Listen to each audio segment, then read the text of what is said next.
भाग्य, कर्म, ईश्वरत्व और समय, ये सभी एक ऐसे रहस्य में लिपटे हुए हैं जो अब तक सुलझ नहीं पाया है। परंतु ऐसा प्रतीत होता है कि मनुष्य के स्वभाव में उसके पूर्व जन्मों की छापें एवं इस जन्म के कर्मों का परिणाम समाहित होता है। यह बात भाई जी के जीवन की पवित्रता में स्पष्ट रूप से झलकती थी। उनके मानवीय गुण बहुत हद तक जन्मजात थे।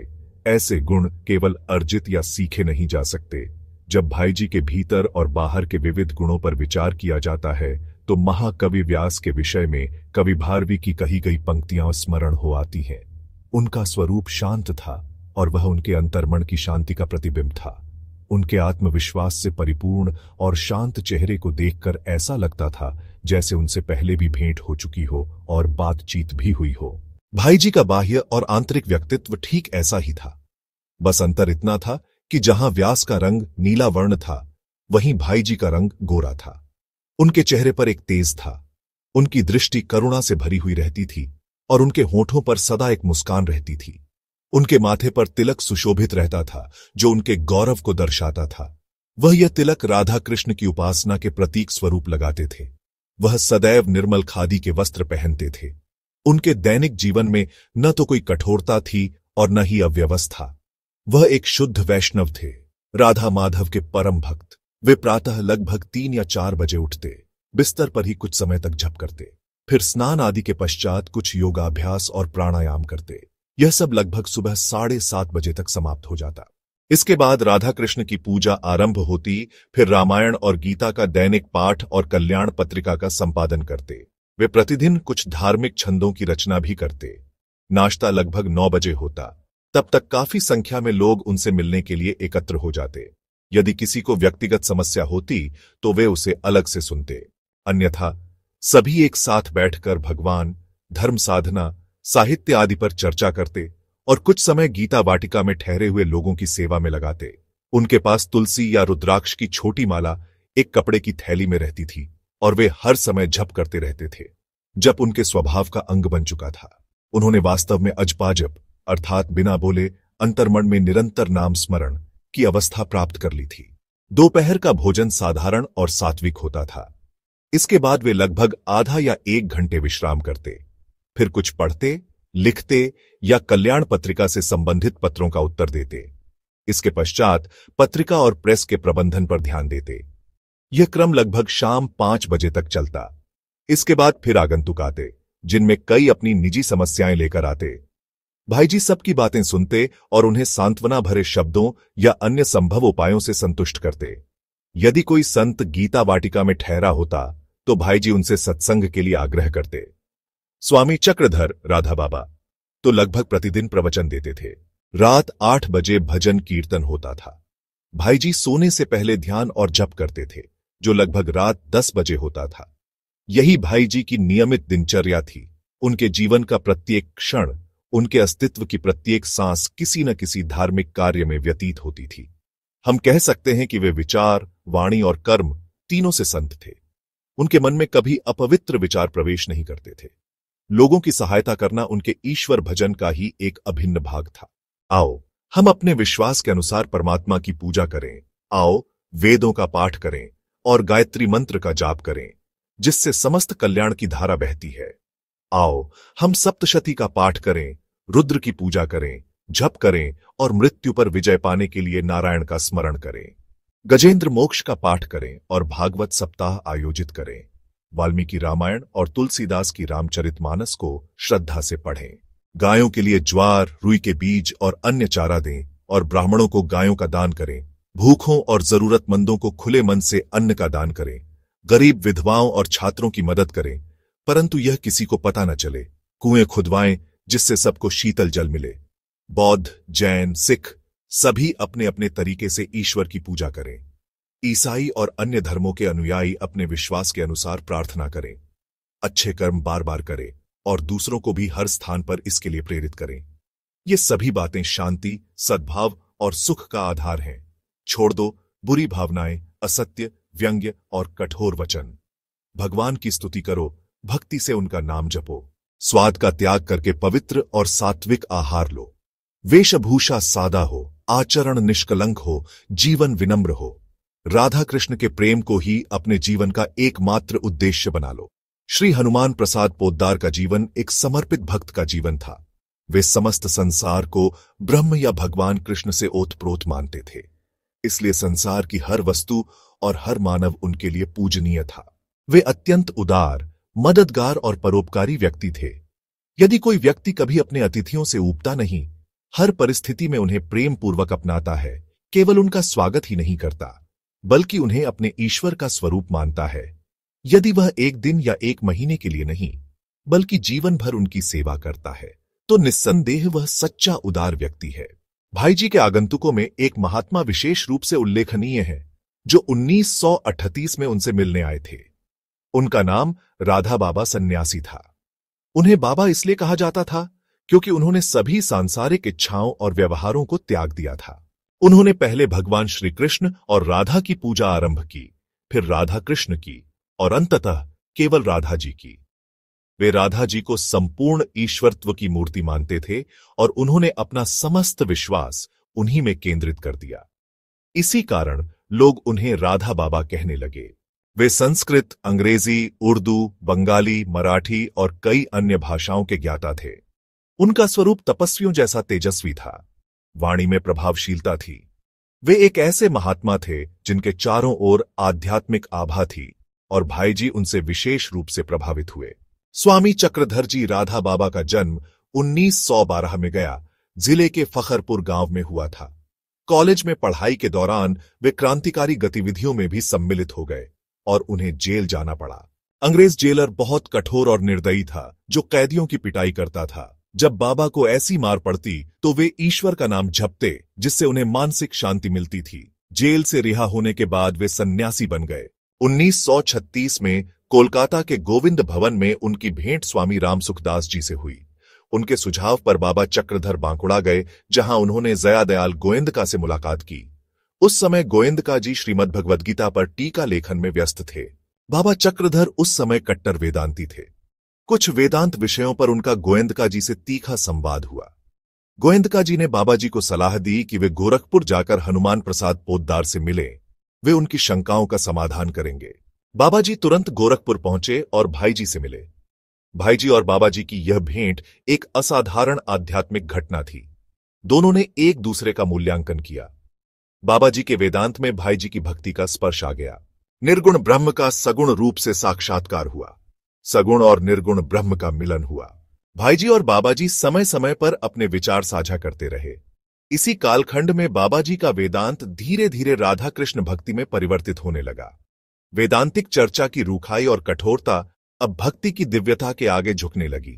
भाई जी, जो भक्ति के मूर्तिमान स्वरूप थे, उनकी ओर बाबा जी का आकर्षण दिन ब दिन बढ़ता गया। बाबा जी भाई जी के निकट रहने के लिए उनके बगीचे में आकर रहने लगे। वहां उनके लिए एक अलग कुटिया बनवा दी गई। दोनों महापुरुष एक दूसरे के सान्निध्य में आध्यात्मिक आनंद और स्नेहपूर्ण संबंध का रस लेने लगे। उनके बीच की आध्यात्मिक एकता इतनी गहरी हो गई कि दोनों ने यह निर्णय किया कि जो पहले इस संसार से जाएगा, दूसरा उसका साधक सहयोगी होने के नाते उसकी समाधि के पास ही रहेगा और उसे छोड़कर कहीं नहीं जाएगा। 1971 में भाई जी ने देह त्याग दी। बाबा जी आज भी उसी बगीचे में रहते हैं और प्रतिदिन भाई जी की समाधि पर प्रणाम करते हैं। बाबा जी का वेदांतिक तेज पूरी तरह भाई जी की वैष्णव भक्ति में लीन हो गया। आज भी गीता वाटिका में आने वाले अतिथि और श्रद्धालुओं को वही आत्मीय स्वागत मिलता है जैसा भाई जी के समय में होता था। बाबा जी की कृपा और आशीर्वाद का अनुभव आज भी वहां किया जा सकता है। गरीब, दुखी और समस्याओं से घिरे लोग आज भी गोरखपुर की गीता वाटिका में बाबा जी के आशीर्वाद के लिए आते हैं। बाबा जी की तपस्या अत्यंत कठोर और अडिग है, फिर भी वे एक महात्मा के रूप में दया की मूर्ति हैं।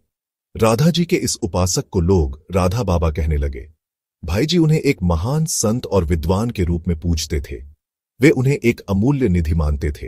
राधा बाबा संगीत में भी पारंगत हैं। श्री पोद्दार का जीवन न केवल व्यक्तिगत उत्थान के लिए प्रेरणादायक था, बल्कि संपूर्ण मानव समाज के कल्याण के लिए भी एक आदर्श था। सन्यासी की भांति गहन आध्यात्मिक साधनाओं में लीन रहते हुए भी वे समाज के कल्याण के प्रति पूरी तरह सजग थे। भाई जी अपने अतिथियों और मिलने वालों को ईश्वर के विभिन्न रूप मानकर स्वागत करते थे। अतिथि देवो भव, यह प्राचीन सिद्धांत उनके जीवन और व्यवहार में पूर्णतः प्रतिफलित होता था। उन्होंने यह संकल्प लिया था कि वे सबको प्रसन्न करेंगे और किसी को भी दुख नहीं देंगे। उन्हें तभी आनंद मिलता था जब वे दूसरों को आनंद दे पाते थे। भाईजी को बहुत बड़ी संख्या में व्यक्तिगत पत्र प्राप्त होते थे, जिनमें लोग उन्हें अपना हृदय खोलकर लिखते थे। इन पत्रों में लोग अपने जीवन की गोपनीय बातें भी साझा करते थे। भाईजी इन सभी पत्रों का उत्तर स्वयं देना अपना कर्तव्य मानते थे। सभी धर्मों, संप्रदायों और राजनीतिक विचारधाराओं के लोग भाईजी से मिलने आते थे और खुलकर अपनी समस्याएं उन्हें बताते थे। उनकी समस्याओं का समाधान संतोषजनक रूप से हो जाता था। यहां तक कि जब कोई व्यक्ति भाईजी से मिलने आ जाता, तब भी यदि वे स्नान, पूजा या भोजन जैसे अपने दैनिक कार्यों में व्यस्त होते, तो वे उस कार्य को तुरंत स्थगित कर देते और अतिथि से मिलना प्राथमिकता देते। लोग आते जाते रहते थे। कुछ तो वहां स्थायी रूप से रहने भी लगे और समय के साथ भाईजी के घनिष्ठ मित्र बन गए। जब श्री राधा बाबा का भाईजी से संपर्क हुआ और वे गीता वाटिका में स्थायी रूप से रहने लगे, तो वे भाईजी के हृदय में एक पूजनीय स्थान पा गए। इसका प्रमाण कवि दिनकर के विवरण से मिलता है। 27 मार्च 1971 को जब दिनकर जी पोद्दार जी की समाधि पर पुष्प अर्पित करने गोरखपुर गए, तो वहां उनकी भेंट राधा बाबा से हुई। उन्होंने बाबा जी से पूछा, पोद्दार जी का दाह संस्कार गंगा या किसी नदी के किनारे क्यों नहीं हुआ, गीता वाटिका में ही क्यों किया गया? इस पर बाबा जी ने उत्तर दिया, 1939 में मैंने भाईजी से वृंदावन जाने की अनुमति मांगी। उन्होंने उत्तर दिया, हमें यहीं साथ रहना चाहिए। मेरी मृत्यु के बाद तुम जहां चाहो जा सकते हो। यदि तुम मुझसे पहले चले गए तो तुम्ही का अंतिम संस्कार मैं करूंगा। यह सुनकर मैंने भाईजी से कहा, हम इतने वर्षों से साथ हैं। यदि आप पहले शरीर छोड़ेंगे तो मैं और कहीं क्यों जाऊं? मैं अपना शेष जीवन वहीं बिताऊंगा जहां आपका शरीर अग्नि को समर्पित किया जाएगा। यह मेरा संकल्प था। यदि भाईजी का दाह संस्कार किसी नदी के किनारे होता तो मैं वहीं रहता। इसीलिए मित्रों ने निर्णय लिया कि दाह संस्कार गीता वाटिका में ही हो, ताकि मैं अपना संकल्प निभा सकूं और वहीं रह सकूं। बाबा जी की यह भावना सुनकर दिनकर जी अत्यंत भाव विभोर हो गए। भाईजी अतिथियों और आगंतुकों के प्रति अत्यंत श्रद्धावान और समर्पित थे। इसका प्रमाण श्री राम भक्त कपिंद्र जी की यह स्मृति है। एक बार उन्होंने मुझे राधाष्टमी महोत्सव में आमंत्रित किया। मैंने प्रसन्नता से निमंत्रण स्वीकार कर लिया। जब मैं उनसे विदा लेने गया तो वे मुझे कुछ दूर तक छोड़ने आए। मैंने उनसे कहा, यहां तो इतने लोग आते हैं, आपको तो बहुत असुविधा होती होगी। यह सुनते ही उनके नेत्रों में आंसू आ गए। उन्होंने कहा, नहीं महाशय, ये सारे आगंतुक मुझे अत्यंत आनंद देते हैं। अगर मुझसे कभी कोई पाप अनजाने में हो जाता है तो इन सब का दर्शन मेरे सारे पापों को धो देता है। मैं स्वयं को इन सबसे ऋणी मानता हूं और जीवन भर ऋणी रहूंगा। यह कहते हुए उनके आंसू लगातार बहते रहे। मैं भी अपनी आंखों के आंसू नहीं रोक पाया। एक बार भाईजी दिल्ली आए हुए थे। मैं उनसे मिलने गया। मैंने उन्हें प्रणाम किया और बैठ गया। उन्होंने मुझसे अनुरोध किया कि मैं उनके साथ गद्दी पर बैठ जाऊं। मैंने कहा, लेकिन मैं आपसे छोटा हूं। उन्होंने पूछा, कैसे? मैंने कहा, सामने बैठने से धन लाभ होता है। यह सुनकर उन्होंने अपना चेहरा दूसरी ओर फेर लिया और कहा, अब तुम गद्दी पर आ सकते हो। मैं गद्दी पर चला गया और फिर वह दिल खोलकर हंसे। भाईजी के दर्शनों से मिलने वाले सभी आगंतुक उनके पास आकर एक आंतरिक शांति का अनुभव करते थे। उन्हें लोगों को सहज महसूस कराने की कला आती थी। वह पूरी तरह से दिखावे और बनावट से मुक्त थे। डॉक्टर राजबली पांडेय ने उनके इस स्वभाव को इन शब्दों में व्यक्त किया है। उनका बोलने का ढंग मधुर और आकर्षक था। उनके चारों ओर सदैव कोमल भावनाओं, प्रेम और सद्भाव का वातावरण रहता था। वह सदैव अपने अतिथियों की समस्याओं को लेकर संवेदनशील रहते थे। वह हर समय उनके सच्चे मित्र बने रहते। तुलसीदास जी के शब्दों में, अपने हिमालय जैसे दुख उन्हें धूल के कण जैसे लगते थे, परंतु मित्र के छोटे से कष्ट को भी वह पर्वत के समान बड़ा मानते थे। पंडित मंगलजी उद्धवजी शास्त्री ने इस संदर्भ में एक मार्मिक प्रसंग सुनाया है। वे कहते हैं, हमारी आखिरी मुलाकात 27 अप्रैल 1968 को सुबह 10 बजे हुई थी। यह एक अविस्मरणीय भेंट थी। हरिद्वार तीर्थ यात्रा के बाद मैं ऋषिकेश के गीता भवन गया। मैंने आश्रम के प्रबंधक से कहा कि मैं केवल भाईजी से मिलने आया हूं और उसी दिन हरिद्वार लौट जाऊंगा, इसलिए शीघ्र मुलाकात की व्यवस्था की जाए। प्रबंधक ने कहा कि भाईजी अस्वस्थ हैं और किसी से नहीं मिलते। मैंने कहा कि मैं उनकी बीमारी से अवगत हूं, पर एक छोटा भाई अपने बड़े भाई से मिले बिना कैसे लौट सकता है। मैंने आग्रह किया कि वह भाई जी को मेरी उपस्थिति की सूचना दे दें। यदि भाई जी मिलना चाहें तो मैं मिलूंगा, अन्यथा मैं जिद नहीं करूंगा। जैसे ही भाई जी को मेरे वहां होने की जानकारी मिली, उन्होंने अपनी तबीयत खराब होने के बावजूद मिलने की अनुमति दी और मुझे गले लगा लिया। उन्होंने मुझसे गुजराती में बातचीत की। ऐसे उनकी अच्छाई और उदारता के असंख्य उदाहरण हैं। उनके लिए अतिथि सत्कार ही भक्ति था। वे अतिथियों के बारे में इतनी बारीकियों तक ध्यान रखते थे, जैसे उनके लिए कौन सा भोजन बन रहा है, क्या दाल ठीक से छानी गई है, क्या आटा ताजा है, क्या चावल धोए गए हैं, क्या अचार मंगवाया गया है, क्या भोजन समय पर तैयार हो जाएगा, क्या थालियां और कटोरियां अच्छी तरह से धोई गई हैं, क्या अतिथि को आराम से ठहराया गया है, क्या उसकी वापसी यात्रा के लिए पर्याप्त धन है, यदि नहीं तो क्या उसकी व्यवस्था कर दी गई है या नहीं। अगर किसी बात में अचानक कोई बदलाव की जरूरत पड़ती तो तुरंत कर दिया जाता था। भाई जी ने जीवन भर सत्य की प्राप्ति के लिए प्रयास किया। यह सत्य चाहे भगवान के रूप में हो, चाहे पवित्र ग्रंथों से प्राप्त हो या संतों की संगति से। उनका जीवन पवित्र ग्रंथों के पढ़ने, लिखने और सज्जनों तथा महान आत्माओं की संगति में ही बीता। संत और महात्मा उनके घर पर उनके पिता और पितामह के समय से ही आते रहे थे। भाई जी को ईश्वर और सत्य के प्रति प्रेम जन्मजात विरासत में मिला था। उनके स्वभाव की पवित्रता उनके रक्त में समाई हुई थी। गीता वाटिका सदा से ही सन्यासियों और संतों का एक मिलन स्थल रही है। भाई जी की दृष्टि में कोई संत बड़ा या छोटा नहीं था। केवल वस्त्रों या शब्दों से नहीं, बल्कि व्यक्ति के आचरण से ही वह उसे संत और महात्मा मानते थे। केवल वही व्यक्ति भाई जी की दृष्टि में सच्चा संत होता था, जिसका आचरण उच्च हो।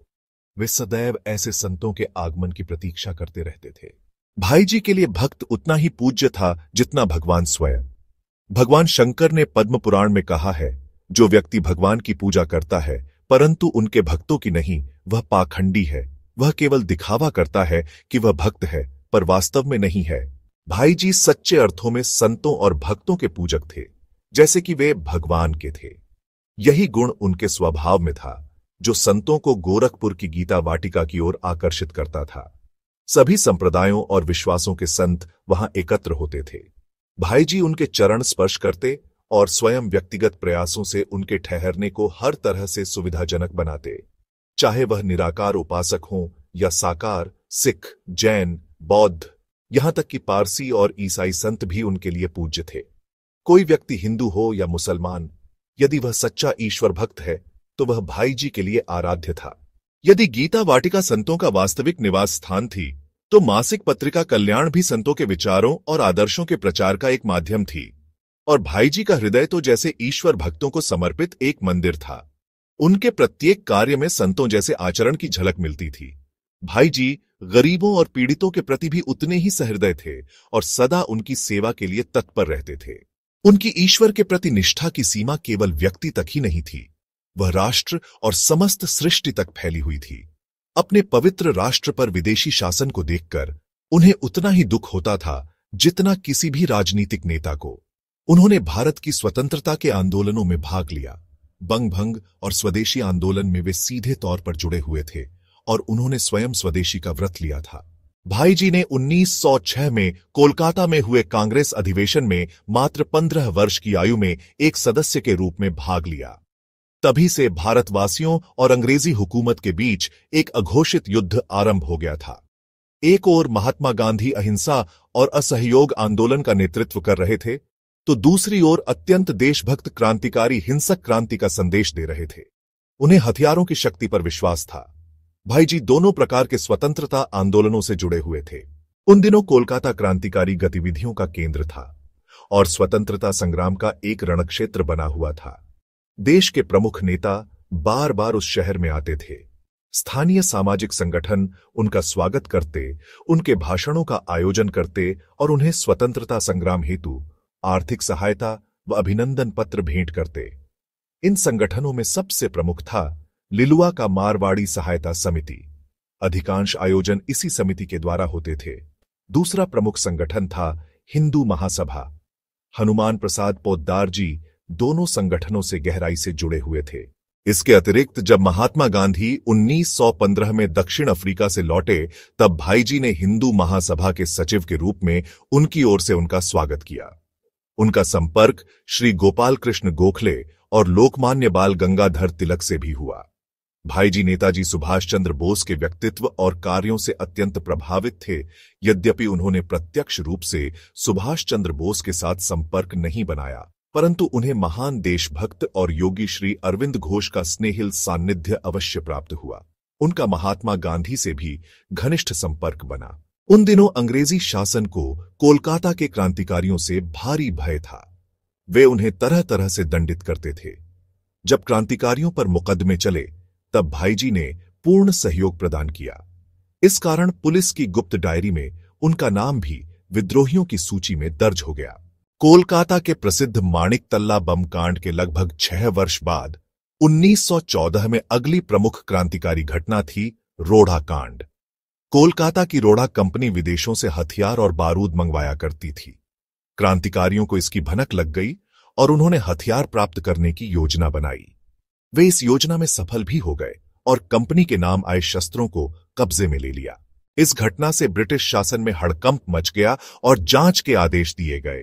क्रांतिकारियों ने हथियारों और कारतूसों को आपस में बांट लिया।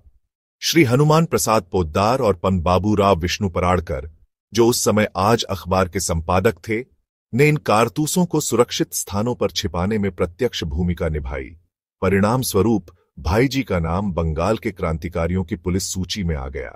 10 जुलाई 1914 को उन्हें देशद्रोह के आरोप में उनके 3 साथियों सहित गिरफ्तार कर लिया गया और डुरांडा हाउस जेल में 15 दिनों तक बंद रखा गया।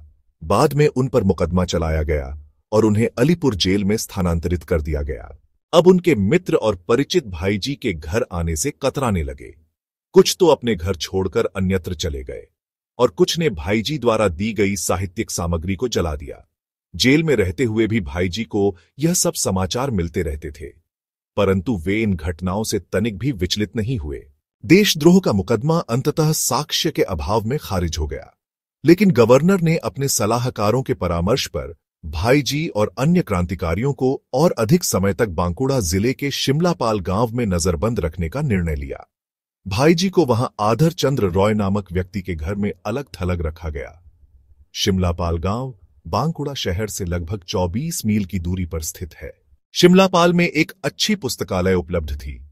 वहां के स्थानीय डाकघर के पोस्टमास्टर के प्रयासों से भाईजी ने धीरे धीरे वहां उपलब्ध सभी पुस्तकों का अध्ययन कर लिया।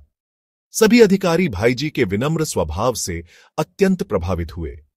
उन्होंने उनकी पत्नी को शिमलापाल में आकर उनके साथ रहने की अनुमति दे दी।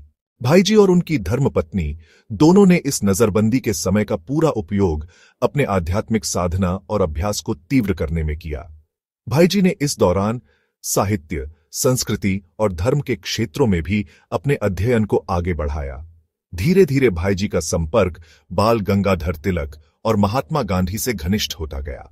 इस समय के दौरान उन्होंने महाराजा सिंधिया से भी भेंट की। तिलक का निधन अगस्त 1920 में हुआ। उनके अंतिम क्षणों में भाईजी उनके साथ थे।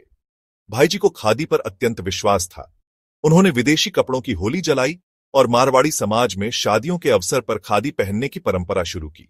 इस प्रकार भाईजी ने देश की स्वतंत्रता के लिए चलाए गए सभी आंदोलनों में सक्रिय भूमिका निभाई।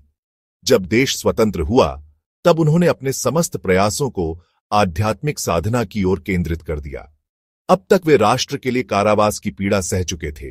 अब वे आत्मा की मुक्ति के लिए अपनी इच्छाओं को कारावास में डालने को समर्पित हो गए। अब उनके लिए यह संसार परम चैतन्य का प्रतिबिंब बन गया था। वे एक विरक्त आत्मा बन चुके थे, एक भक्त, क्योंकि अब उनके भीतर से समस्त भौतिक आकर्षण समाप्त हो चुके थे।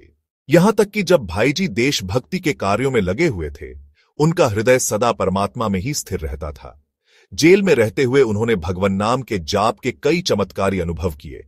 वे इस संसार को इसलिए प्रेम करते थे क्योंकि यह उन्हें अपने प्रभु की रचना लगता था, जो सर्वत्र व्याप्त है। वे जीवन की हर घटना में भगवान श्री कृष्ण की बांसुरी की ध्वनि को अनुभव करते थे।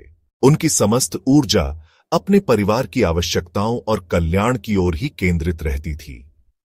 परंतु कुछ ऐसे भी होते हैं जो अपना और पराया का कोई भेद नहीं करते। चाहे कोई रिश्तेदार हो या मित्र, हरिजन हो या गिरिजन। ऐसे संत स्वभाव व्यक्तियों की दृष्टि में सभी समान होते हैं।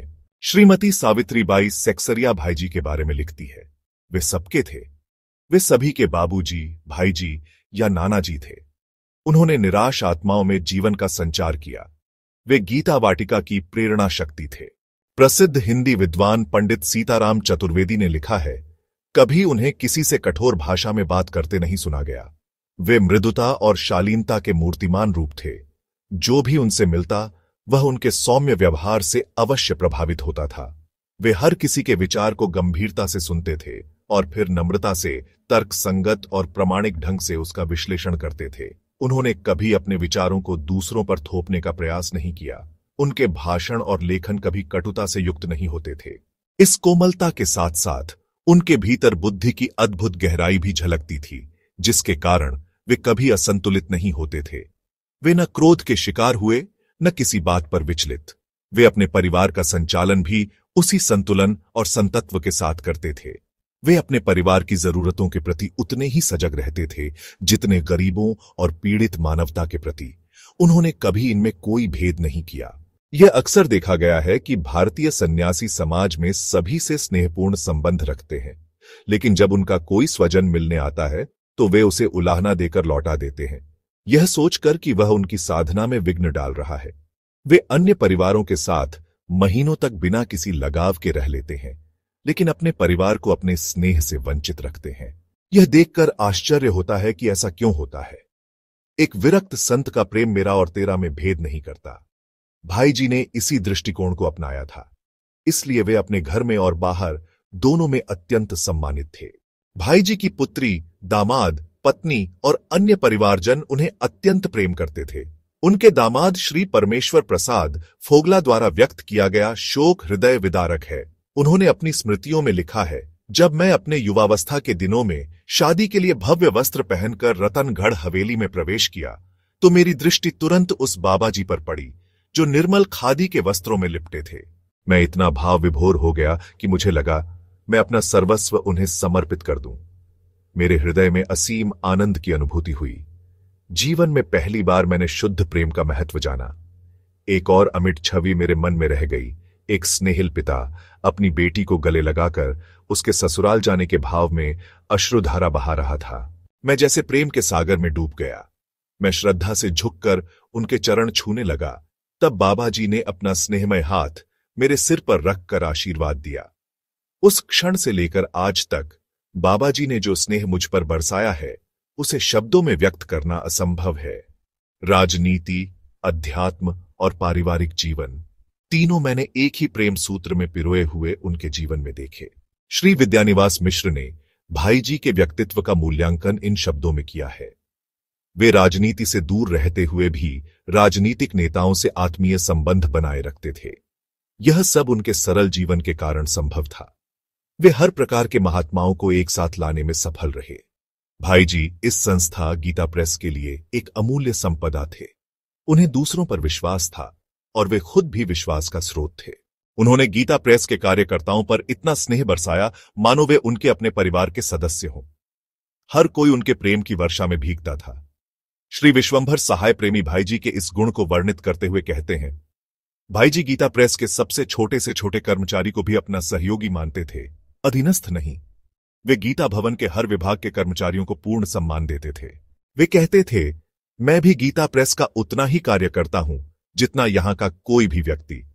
वे मेरे कर्मचारी नहीं हैं, बल्कि उस संस्था के कर्मचारी हैं जिसमें हम सब साथ काम करते हैं। आज के समय में इस प्रकार की समानता की भावना बनाए रखना दुर्लभ है। हम तो छोटी छोटी बातों पर अपने कर्मचारियों से नाराज हो जाते हैं और उन्हें वेतनभोगी नौकर समझते हैं, लेकिन पोद्दार जी उन्हें सहकर्मी मानते थे। इसीलिए वे भी भाईजी को श्रद्धापूर्वक नमन करते थे। भाईजी विभिन्न प्रकार के व्यक्तियों और भिन्न भिन्न विचारधाराओं वाले लोगों से अत्यंत स्नेह और अपनत्व से व्यवहार करते थे। वे दूसरों के प्रति प्रेम और सम्मान के लिए प्रसिद्ध थे और वे हर किसी को यह महसूस कराते थे कि वह महत्वपूर्ण है। डॉक्टर भुवनेश्वर मिश्र माधव इस संदर्भ में लिखते हैं, यद्यपि भाईजी एक परंपरागत शुद्ध वैष्णव थे, फिर भी उन्हें सभी मतों और धर्मों के प्रति असीम श्रद्धा थी। वे राजनीति से पूरी तरह विरक्त थे। इसीलिए उनके मित्रों में समाजवादी, कम्युनिस्ट और कांग्रेसी सभी प्रकार के लोग थे। उनमें से कुछ तो स्वयं को नास्तिक तक घोषित करते थे। फिर भी भाईजी कहते थे कि कोई व्यक्ति वास्तव में नास्तिक नहीं हो सकता। उन्हें कभी यश या प्रसिद्धि की चाह नहीं रही। ब्रिटिश सरकार उन्हें राय बहादुर की उपाधि देना चाहती थी और बाद में नाइटहुड भी प्रस्तावित किया गया था। पंडित गोविंद बल्लभ पंत जी ने भी उन्हें भारत रत्न देने और राज्यसभा में नामित करने की इच्छा प्रकट की थी, परंतु भाईजी ने सभी प्रस्ताव विनम्रता से ठुकरा दिए। यह वैराग्य और इच्छा रहितता का इससे बड़ा उदाहरण और क्या हो सकता है। वे एक ओर गंभीर गृहस्थ थे और दूसरी ओर सच्चे सन्यासी। यह एक दुर्लभ दृश्य होता था जब उनके परिवार का हर सदस्य उनके प्रति गहरा सम्मान और प्रेम प्रकट करता था।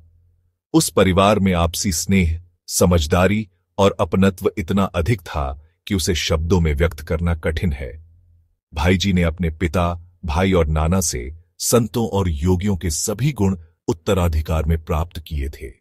उन्होंने अपने परिवार को उस स्नेह से वंचित नहीं किया जो वे संपूर्ण मानव समाज पर लुटाते थे, केवल इसीलिए कि वह उनका निजी परिवार था। यही विशेषता किसी व्यक्ति को वास्तव में महान बनाती है। उनके भीतर मानवता के उच्चतम आदर्श स्वाभाविक रूप से पुष्पित होते थे, जो अधिकांश आध्यात्मिक साधकों में दुर्लभ होते हैं। यह उनके पिछले जन्मों के पुण्य कर्मों का ही परिणाम माना जाना चाहिए, जिसने उन्हें ऐसा जीवन और व्यक्तित्व प्रदान किया। सन 1927 की एक शांत और पवित्र सुबह थी। स्थान था जसीडीह, एक छोटा तीर्थ स्थल। भाईजी अपने कुछ निकटवर्ती भक्तों के साथ एक कुटिया में सत्संग कर रहे थे। हवन का धुआं वातावरण में फैला हुआ था और चारों ओर भगवान के नाम का संकीर्तन हो रहा था। उसी समय एक अलौकिक प्रकाश प्रकट हुआ। वहां उपस्थित सभी भक्त कुछ क्षणों के लिए स्तब्ध रह गए। इस प्रकाश के मध्य भगवान विष्णु स्वयं अपने चतुर्भुज रूप में प्रकट हुए, शंख, चक्र, गदा, पद्म धारण किए हुए। भाईजी ने उन्हें प्रणाम किया। भगवान विष्णु ने मंद मुस्कान के साथ कहा, हे प्रिय भक्त, तुमने अपने जीवन को धर्म और सेवा के लिए समर्पित किया है। आगे भी इसी मार्ग पर अडिग रहो। उस पल के बाद भाईजी कई मिनटों तक मौन में डूबे रहे। वहां उपस्थित लोग रोने लगे, पर वे आंसू श्रद्धा और भक्ति के थे। यह घटना उनके जीवन का एक अविस्मरणीय मोड़ बनी। गीता प्रेस की स्थापना हो चुकी थी। भाईजी गोरखपुर में एक दिन ध्यान में लीन थे। कुछ क्षणों बाद उन्होंने अनुभव किया कि उनके सामने पुनः वही तेजस्वी स्वरूप प्रकट हुआ है, भगवान विष्णु। इस बार उन्होंने कहा, धर्म ग्रंथों को जन जन तक पहुंचाओ। गीता, रामायण, उपनिषद, ये सब अब हर घर की अमूल्य थाती बने।